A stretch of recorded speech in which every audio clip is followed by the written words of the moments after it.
आपको बता दिया 7.5 तोला आपके पास सोना है, पूरा साल गुजर गया है, आप पर सोने की ज़कात होगी, वो भी 2.5% होगी, सिर्फ सोना है, ठीक है। उसके बाद हम आते हैं चांदी पे। चांदी 52.5 तोला है, पूरा साल गुजर गया है, अब आप उसकी भी 2.5% ही देंगे। माली तिजारत हैं, पैसे वगैरह हैं, कुछ भी हैं, ठीक है, उनकी ज़कात आप पूरा साल गुजर जाएगा, आप उसका 40वां हिस्सा निकाल कर देंगे, यानी यही 2.5% आप देंगे, सही। अब ये पैसे भी हो सकते हैं, पैसे से मुराद करेंसी की शक्ल में भी आपके पास सेव हो सकते हैं, ठीक है, करेंसी के अलावा किसी प्रोडक्ट की शक्ल में सेव हो सकता है, सही।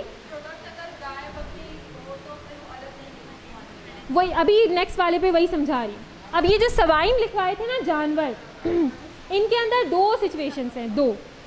देखें आजकल आप देखते हैं रोडों पे एक चरवाहा होता है, बहुत सारी गायें बैल लेकर निकलता है और उनको चरने के लिए छोड़ देता है, होता है ऐसा, वो चर कर आ जाती हैं, लेकिन जो वो दूध देती हैं वो मार्केट में सेल करता है, जो गाय वगैरह बच्चे देती हैं वो भी वो मार्केट में सेल करता है, सही।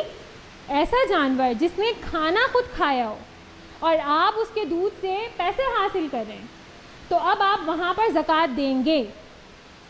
लेकिन वो जानवर जिनको खाना आपने खुद खिलाया है, आप उसको घर में ही रख रहे हैं, अगरचे उसका दूध इस्तेमाल कर रहे हैं, लेकिन खाना आप खिला रहे हैं, तो अब आप पर ऐसे जानवर पर ज़कात नहीं है, सही।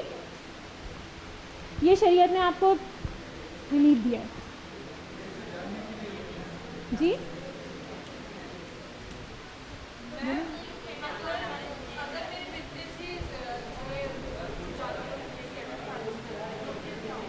बिजनेस ना, जी जी बिजनेस है, तो आप ये देखिए ना, खाना कौन खिला रहे हैं।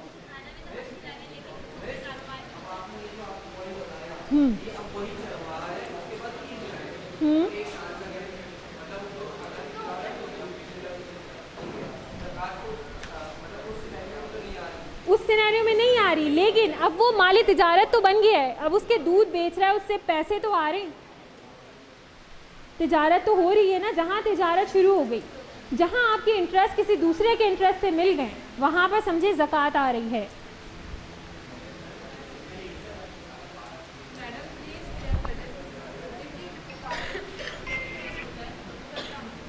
किसका?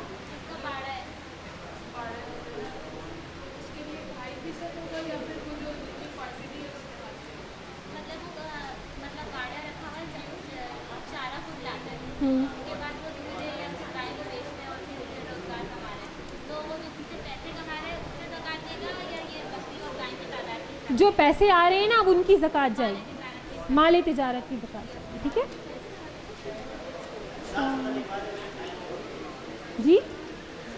जी टाइम हो गया, बस ये भी पूरा हो गया, अभी बहुत बड़ा था, ये भी बाकी था। क्या बता दूं?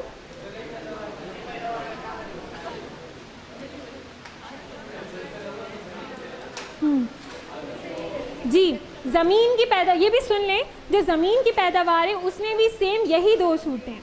कुछ ज़मीनें ऐसी होती हैं जो अपना पानी खुद निकालती हैं, उसके अंदर आपको पानी डालने की ज़रूरत नहीं पड़ती, आपको उसको मेहनत करके उस पर खेती बाड़ी करने की ज़रूरत नहीं पड़ती, वहाँ अपने आप कुदरती कोई चीज़ें निकल आती हैं। तो जहाँ कुदरती चीज़ें निकल कर आई हैं, लेकिन जो चीज़ें निकली हैं आप उनको बेच कर पैसे ले रहे हैं, तो अब यहाँ ज़कात है।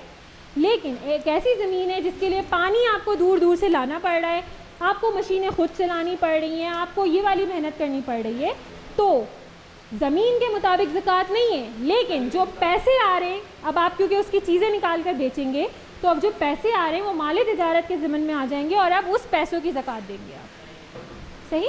जहाँ आपकी मेहनत है वहाँ थोड़ा रिलीफ है, और जहाँ नहीं है बिल्कुल भी, वहाँ ज़कात है। जी, ज़मीन का जो अगर आपने खुद मेहनत की है तो आप 20वां हिस्सा देंगे, और अगर वो मतलब अपने आप निकला है तो 10वां देंगे। 10वां ज़्यादा है और 20वां कम है जी, ठीक है। या अभी ये ज़कात वाला टॉपिक पूरा नहीं हुआ है, आप लोगों के लिए ये 2 काम मैं दे रही हूँ, बात सुन के जाएं, बात सुन के जाएं, बात सुन के जाएं। दीन और मज़हब में फ़र्क निकाल के, अरे सुन लें, ख़त्म हो गई क्लास, सुन लें, रिक्वेस्ट है सुन लें। दीन और मज़हब में 10 फ़र्क निकाल के लाने, सेपरेट पेज पे लाने हैं और वही फ़र्क अपने पास भी नोट करने हैं। मैं चेक करना चाहती हूँ आप लोग कितने काम कर रहे हैं, ठीक है। दूसरा काम, अरे दूसरा काम भी है, दूसरा काम ये है आपने वो इदारे नोट करके लाने हैं जो पाकिस्तान में ज़कात लेने और उसको डिस्ट्रीब्यूट करने का काम कर रहे हैं। पाकिस्तान के अलावा कोई और 2 कंट्रीज़, इंडोनेशिया और मलेशिया और सऊदी अरबिया और यूएई, इनके अलावा कोई और मुस्लिम कंट्री को ढूंढे। कौन कौन सी बोली? बस ये 4, इनके अलावा मुस्लिम कंट्रीज़ को ढूंढें, उनके वो प्रोसेस निकालें कि वो कैसे ज़कात को लेते हैं और उसके बाद उसको गरीबों में डिस्ट्रीब्यूट करते हैं, और ऐसा करने से उनकी कंट्री की इकॉनमी पे क्या असर पड़ रहा है। बात क्लियर है? जो पेज होगा ना जिसपे दीन और मज़हब का फ़र्क होगा, उसके पीछे वाले पेज पर वो सारे इदारे और इंस्टीट्यूट के नाम होने चाहिए।